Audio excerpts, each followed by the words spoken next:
You cannot allow that to destroy your heart. The heart has got to be given a sanctuary. It's got to be put in a place here in your chest where it can be at rest, even if you're living in the most difficult situation on earth, like the noble Syrian people at this time, okay, facing genocide. Okay, that's really difficult to do. Okay, but the heart has got to be sound. We have to protect it. And this is a dynamic, because this dynamic, the need that you have for a strong and a calm heart, and the vulnerability that you have, if your heart is agitated, this is what makes you have to always move. And if you are blessed, it means that it will move you higher and higher and higher. Better and better and better. And if we turn our backs on that, then it means that we will go harder and harder and harder. We get tougher and tougher and tougher, and we block the heart so that we don't see the agitation, and so that the agitation doesn't come to it either. Okay? So this is a dynamic, because it makes you either go up or it makes you go down. Good acts, doing good, having good thoughts, husnul dhanni min husnul ibadah, having a good opinion, is part of good worship. Good deeds, good thoughts, that puts your heart to rest. And even if you were in the midst of the greatest trouble of all, and let's say that you were in a refugee camps, and refugee camps are hell. You know, you go speak to refugees and see what they lived through in the refugee camps. Especially if they lose their mothers and fathers. A'udhu billah. You know, it's the abode of Satan. You know, it is a debasement of the human being. You know, but, the heart, has got to be able to come out of that. Good deeds put the heart to rest. Okay, and your heart wants to be at rest. It needs to be at rest. It cannot be healthy if it's not at rest. And wrong action and evil thoughts, those put our heart in turmoil. And they bring agitation. And that agitation exposes the heart to sickness. Very important point. You know, when your heart is agitated, you're very likely to become sick. And a lot of times the sicknesses themselves are adaptations that we sort of take on because they remove the agitation. That if my heart is agitated, well, I can maybe get rid of that by hate. I will hate the people who did this to me. And that sort of is like morphine, you know. It removes some of that feeling, but it doesn't. This makes a deeper agitation. Okay? When we do something wrong, especially when people commit crimes, they themselves will admit they do it against their hearts. Sidi Hakim Archuleta, who is one of the great healers of our community, he's an American Muslim who is a Hakim. He was trained in traditional rational medicine. He's very good, in my belief and in my experience. And he will talk to prisoners in American prisons who are hardcore prisoners, who have done things you don't even want to know about. And he said he's had the occasion where, because they're sick, so he's working with them, and he has to get in. And he said they break down and cry like babies. At some point, they begin to cry like babies, which is a sign that maybe there will be a cure for them.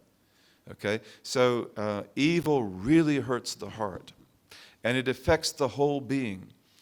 And a spiritual agitation makes us very vulnerable, and therefore, what do we try to do when we have spiritual agitation? We want to get out of it. I want my heart to be at rest. And of course, the way that you do it as a believer is recite the Quran, get into the Quran, do dhikr, be with the salihin and the salihat, be with the upright. They will also put your heart at rest. But a lot of people don't know that path, and they don't take that path. And instead, they try to cover up the problem, to cover over the problem.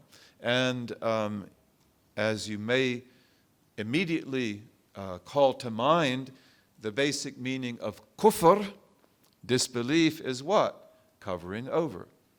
The kafir, the godless, are always covering over. They don't want to see. They don't want to see what the eyes can see. They don't want to hear what the ears can hear. They don't want to speak the truth, even the dhikr, la ilaha illallah, that their tongue is capable of saying. And they cover over, they cover over, they cover over. This is the essence of kufr. And in our society, the global culture, the monoculture, so many things are given to us that will remove the agitation, although only for a time. And usually it may even lead us to something which is a much greater problem. Like you could buy a new style of clothing, you could get a new pair of shoes, right? And look at this car. Look at this incredible model. You know, you could maybe buy that. You could maybe dream of buying it, right? If only I had this car. You know, I knew a family, they were my relatives, you know, who all their life, when they're raising their children, they're saving their money, investing their money, and they're always talking. Every time you visit them, they're going to talk about their dream house. The dream house. And then when their children were getting old and ready to go away, they finally built their dream house. And their dream house, which was on a cliff, by the way, and the cliff wasn't very stable, their dream house was a nightmare. They were never happy there at all. And then ultimately they had to sell it and they had to leave. So we're always looking for things. For them, it was the dream house. Whenever the agitation comes, that someday, you know, we're going to have our dream house. No, your dream house is in the garden. You won't have that here. Alcohol, drugs, sexual experimentation, deviation, power grabbing, gambling, pursuit of fame, arrogance, and you could go on, right? These are ways that we cover over the heart so that we don't feel the agitation, okay? These are the ways that we cover over the heart so that we don't feel the agitation. But here, it's like the heart is not agitated because it can't see what's happening anymore. It's put in a cell. It's locked up. The windows are closed. And ultimately, when we do that to our hearts, then God will seal the hearts. You don't want to use it. You want to cover it over. Let me do that for you. We put a seal on your heart. Now you cannot use it, and now you cannot hear and understand. And therefore, if we turn to Allah in removing that agitation by worship and fasting and prayer and dhikr and Qur'an and keeping the company of the believers, then we become more and more heedful, right? We go higher and higher and higher. But when we submerge ourselves in these different delusions so that we don't feel it, then we remove the agitation by becoming more and more heedless. And then we don't want to get knowledge. We don't have time for it. It's not interesting. It's very boring. No, this is about your heart. Always look at the way you respond to things and use that as a guide to your heart. The societies we live in today, the world monoculture, the global monoculture, is one where not only it, but the people in it, our friends, our neighbors, they work very hard to cut themselves off from their hearts and from their natural human feelings and their natural human inclinations. And they even can put pressure on you to do that as well. That pressure can be direct, and that pressure sometimes can be indirect.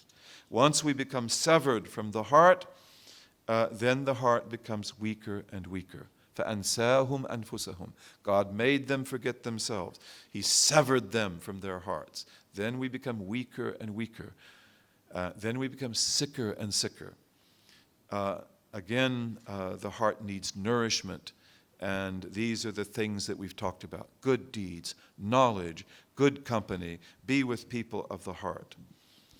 And the diseases of the heart, which we're going to talk about, they are actually signs that the heart is not dead yet, but that it is on the way to death. So therefore, in a lot of rational medicine, symptoms of disease are regarded as mercies, because we should understand those symptoms to find out what is the deep cause, what is the real problem. And we should treat that, and then the symptom will go away. We don't want to just treat the symptom, but also the diseases of the heart that we have, and there are many. You know, one of the things about these diseases is the fact that they show that the heart is not dead yet, but if the diseases continue, it may die.